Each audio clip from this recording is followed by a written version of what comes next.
एक बात याद रखना, शब्द कुछ भी कहते रहो, मन अपनी चालाकियां करते रहता है। मुख में तो कहते हो नमो अरिहंताड़म, नमो सिद्धाड़म, नमो ऐरियाड़म का जाप करते, मन क्या करता है?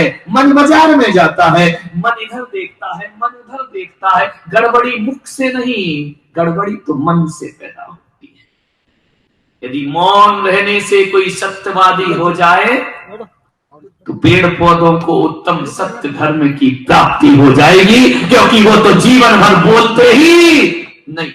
एक इंद्री को सत्य धर्म मिल जाएगा? नहीं मेरे भाई, मौन होने से भी कोई सत्यवादी नहीं हो जाता है। मन की चालबाजियों को समझो। भोजन करता है, घूमता बाजार में, बाजार से घर आता है, दिमाग कहीं और रहता है। पूजन कर रहा है, मन कहीं और लगा है। विचार करना है, मन बहुत चंचल है। मन की कहीं पे चलने वाला फिर पीछे पछताएगा। सोचना है, इस मन को शुद्ध करो। भगवान महावीर ने कहा है, मन को सत्यवादी बनाओ, जुबान को नहीं। मन पकड़ में आ गया तो सब। गांधी जी ने 3 बंदर दिए। समझे? नहीं, बैठे रहो, मैं तो बंदरों की बात कर रहा हूं। गांधी ने 3 बंदर दिए।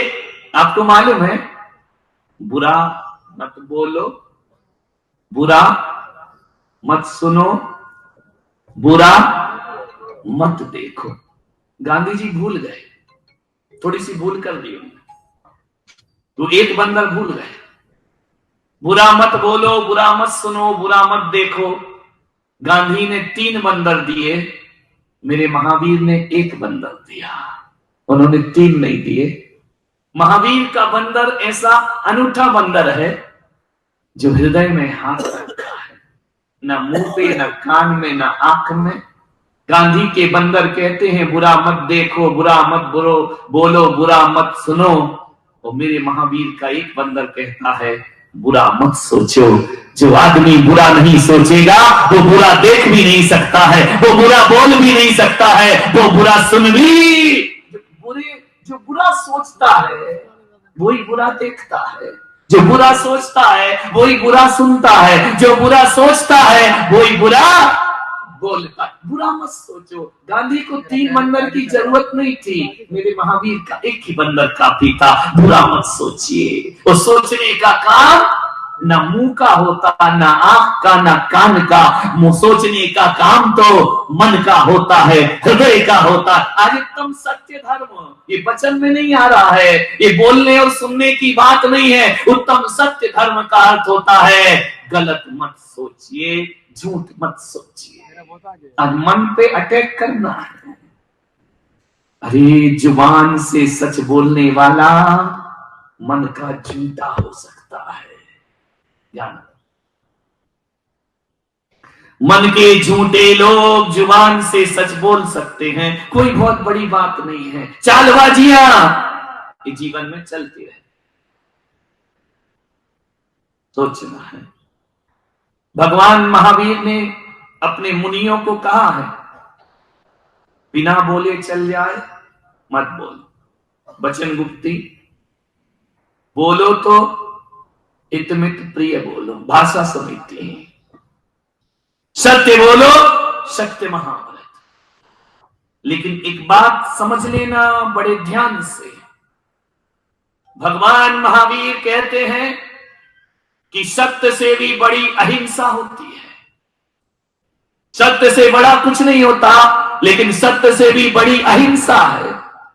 यदि तुम्हारे सच बोलने से किसी के प्राणों का घात होता है तो वो सच भी झूठ की श्रेणी में आता है।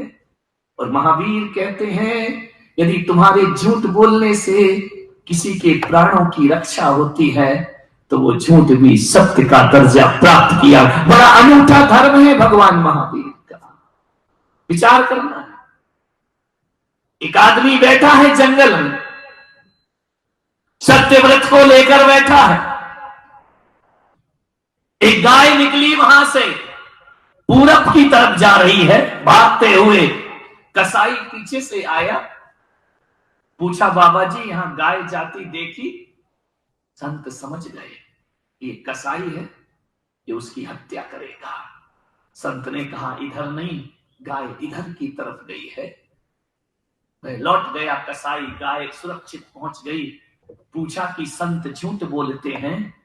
तो मालूम है भगवान महावीर ने कहा ये झूठ नहीं, ये सत्य है, क्योंकि उससे किसी के प्राणों की रक्षा हुआ करती है। जियो और जीने दो, ये दुनिया का सबसे बड़ा सत्य हुआ। एक जीवन दान प्रदान की।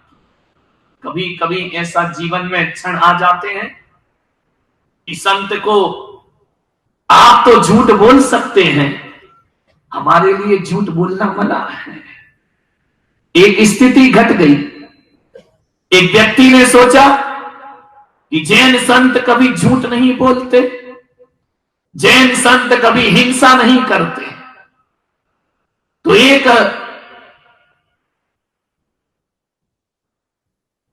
शिकारी ने सोचा कि आज मैं परीक्षा करता हूं कि जैन संत झूठ बोलते हैं, अहिंसा में जीते हैं, झूठ नहीं बोलते, सत्य बोलते हैं, अहिंसा में जीते हैं। अब देखना है जब दो का समय आ जाए कि सच बचाऊं या अहिंसा को बचाऊं, ऐसी स्थिति घट जाएगी। वह शिकारी आया एक चिड़िया लेकर के और संत के सामने आया और बोला बाबा जी जरा ये बताओ ये चिड़िया मरी है या जिंदा है?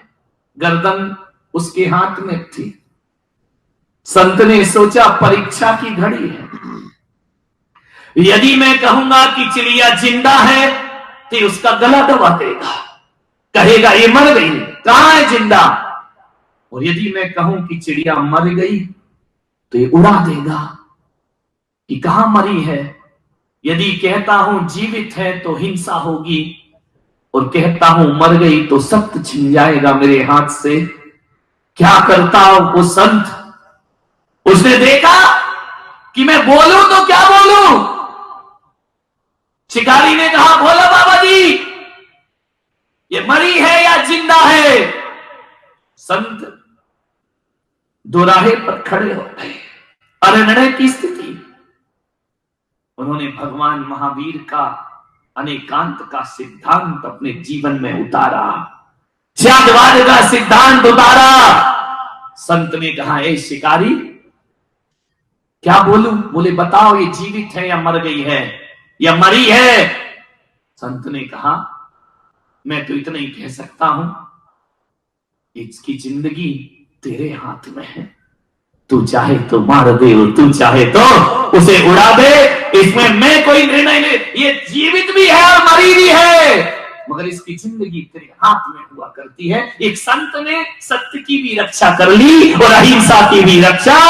क्या उत्तर देगा शिकारी? तेरे हाथ में जिंदगी है, तू चाहे तो मार दे और तू चाहे तो छोड़ दे। ध्यान रख, बड़ा धर्म की रक्षा बड़ी विद्या विवेक और बुद्धि से की जाती है। ना समझ अज्ञानी लोग धर्म की रक्षा नहीं कर सकते। मान्यवर, आप सोचते हो कि सच बोलो तो बड़े कष्ट आते हैं जीवन में। हरिश्चंद्र बिक गए सत्यवादी, तारा जैसी पत्नी के साथ राजपाट दान में दे दिया, बिक गई हाट में हरिश्चंद्र और रानी तारावती। सत्य के लिए सत्यवादी हरिश्चंद्र। मान्यवर, कहानी आपको मालूम होगी, मैं नहीं बताऊंगा, आपसे इतना ही कहना चाह रहा हूं। एक बात बताओ, एक सूत्र अपना लेना अपने जीवन में। सत्य परेशान तो करता है लेकिन सत्य परास्त नहीं करता है। सत्य के रास्ते पर परेशानियां तो बहुत हैं लेकिन हार नहीं मिलती है।